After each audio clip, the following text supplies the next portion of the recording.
Hi hello friends, ಎಲ್ಲರಿಗೂ ನಮಸ್ಕಾರ. ರೇಖಾ ಅಡುಗೆ ಚಾನಲ್ಗೆ ಸ್ವಾಗತ. ಹೊಸದಾಗಿ ನಮ್ಮ ಚಾನಲ್ ನೋಡ್ತಾ ಇದ್ರೆ ಈಗಲೇ ಸಬ್ಸ್ಕ್ರೈಬ್ ಮಾಡ್ಕೊಳ್ಳಿ. ಎಲ್ಲರಿಗೂ ಈಸಿ ಆಗಲಿ ಅಂತ ಇವತ್ತೊಂದು ಇನ್ಸ್ಟೆಂಟಾಗಿ ಬೆಣ್ಣೆ ದೋಸೆ ಯಾವ ರೀತಿ ಮಾಡೋದು ಅಂತ ತೋರಿಸ್ಕೊಡ್ತೀನಿ. ಖಂಡಿತ ಎಲ್ಲರಿಗೂ ಒಂದು ಇಷ್ಟವಾಗುತ್ತೆ ಈ ರೆಸಿಪಿ. ಅಷ್ಟು ಸೂಪರ್ ಇರುತ್ತೆ, ಟೇಸ್ಟ್ ಮಾತ್ರ ಖಂಡಿತ ನೀವು ಒಂದ್ಸರಿ ಟ್ರೈ ಮಾಡಿದ್ರೆ ಡೈಲಿ ಮಾಡ್ಕೊಂಡು ತಿಂತೀರ, ಅಷ್ಟು ಚೆನ್ನಾಗಿರುತ್ತೆ. ಖಂಡಿತ ಈ ರೆಸಿಪಿ ಲಾಸ್ಟ್ ಗಂಟೆನೂ ನೋಡಿ.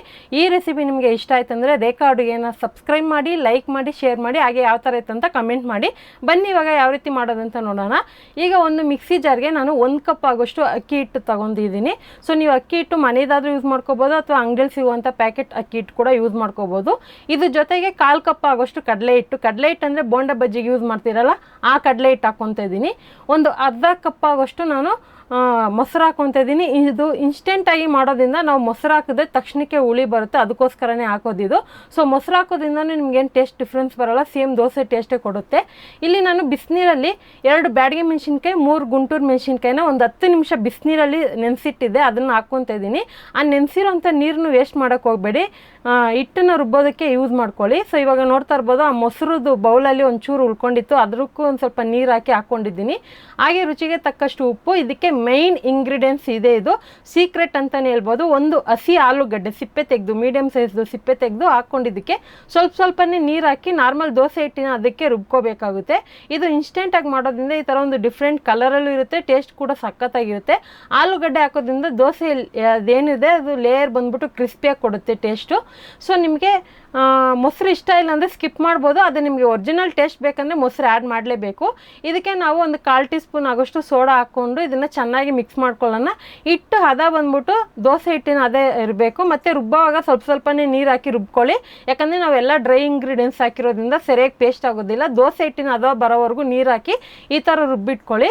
ಅದೇ ಟೈಮ್ಗೆ ಹೆಂಚು ಕೂಡ ಕಾಯಕ್ಕೆ ಇಟ್ಕೊಂಡಿದ್ದೆ. ಪ್ರತಿಯೊಂದು ದೋಸೆ ಹಾಕೋವಾಗೂ ಒಂದು ಸ್ವಲ್ಪ ನೀರು ಚಿಮ್ಕಿಸಿ ಒಂದು ಟಿಶ್ಯೂನು ಅಥವಾ ಬಟ್ಟೆಯಿಂದ ಒರೆಸ್ಬಿಟ್ಟೆ ನೀವು ದೋಸೆ ಮಾಡಬೇಕಾಗುತ್ತೆ. ಯಾಕಂದರೆ ಇದಕ್ಕೆ ನಾವು ಬೆಣ್ಣೆ ಮತ್ತು ತುಪ್ಪ ಅಥವಾ ಎಣ್ಣೆ ಯಾವುದಾದ್ರೂ ಯೂಸ್ ಮಾಡ್ಕೋಬೋದು. ನಾನು ಬೆಣ್ಣೆ ದೋಸೆ ಮಾಡೋದ್ರಿಂದ ಸ್ವಲ್ಪ ಬೆಣ್ಣೆ ಜಾಸ್ತಿನೇ ಹಾಕ್ಕೊತಾ ಇದ್ದೀನಿ. 1 ಟೇಬಲ್ ಸ್ಪೂನ್ ಬೆಣ್ಣೆನ ಚಿಕ್ಕದಾಗಿ ಕಟ್ ಮಾಡಿ ಹಾಕ್ಕೊತಾ ಇದ್ದೀನಿ. ಒಂದು ಕ್ಯೂಬ್ಸ್ ಥರ ಬರುತ್ತಲ್ವ ಬೆಣ್ಣೆ, ಅದನ್ನು ಕಟ್ ಮಾಡಿ ನಾನು ಚಿಕ್ಕ ಪೀಸಸ್ ಥರ ಹಾಕ್ಕೊತಾ ಇದ್ದೀನಿ. ಯಾಕಂದರೆ ಬೆಣ್ಣೆ ಹಾಕೋದ್ರಿಂದನೂ ನಿಮಗೆ ಆ ಟೇಸ್ಟ್ ಒರಿಜಿನಲ್ ಆಗೇ ಕೊಡುತ್ತೆ, ಅದಕ್ಕೋಸ್ಕರನೇ ಬೆಣ್ಣೆ ಯೂಸ್ ಮಾಡೋದು.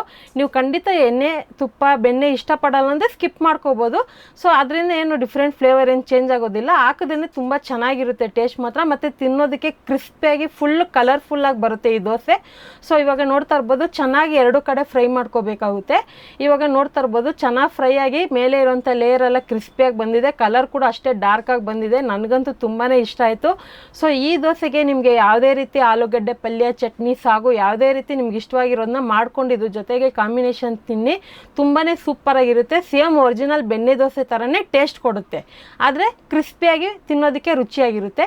ಇನ್ನೊಂದು ಲೇಯರ್ ಮಾಡುವಾಗ ನಾನು ಹೇಳಿದ್ನಲ್ಲ, ಒಂದ್ಸರಿ ನೀರು ಚಿಮ್ಕಿಸಿ ಒಂದು ಟಿಶ್ಯೂಯಿಂದ ಅಥವಾ ಬಟ್ಟೆಯಿಂದ ಒರೆಸ್ಬಿಟ್ಟೆ ನೀವು ದೋಸೆ ಮಾಡಬೇಕು. ಯಾಕಂದರೆ ಫಸ್ಟ್ ಟೈಮ್ ನಾವು ಎಣ್ಣೆ ತುಪ್ಪ ಅಥವಾ ಬೆಣ್ಣೆ ಹಾಕಿರ್ತೀರಲ್ವ, ಆ ಹೆಂಚು ಮೇಲೆ ಹಾಕಿದಾಗ ಕರೆಕ್ಟಾಗಿ ಬರೋದಿಲ್ಲ ದೋಸೆ, ಅದಕ್ಕೋಸ್ಕರ ಹೇಳ್ತಾ ಇದ್ದೀನಿ.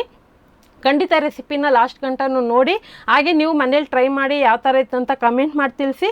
ಈ ರೆಸಿಪಿ ನಿಮಗೆ ಇಷ್ಟ ಆಯಿತು ಅಂದರೆ ಈಗಲೇ ಒಂದು ಲೈಕ್ ಮಾಡಿ, ಫ್ಯಾಮಿಲಿ ಫ್ರೆಂಡ್ಸ್ಗೂ ಶೇರ್ ಮಾಡಿ, ರೇಖಾ ಅಡುಗೆ ಚಾನಲ್ನ ಸಬ್ಸ್ಕ್ರೈಬ್ ಮಾಡ್ಕೊಳ್ಳಿ. ಈ ವಿಡಿಯೋ ನೋಡಿದ್ದಕ್ಕಾಗಿ ಎಲ್ಲರಿಗೂ ಧನ್ಯವಾದಗಳು.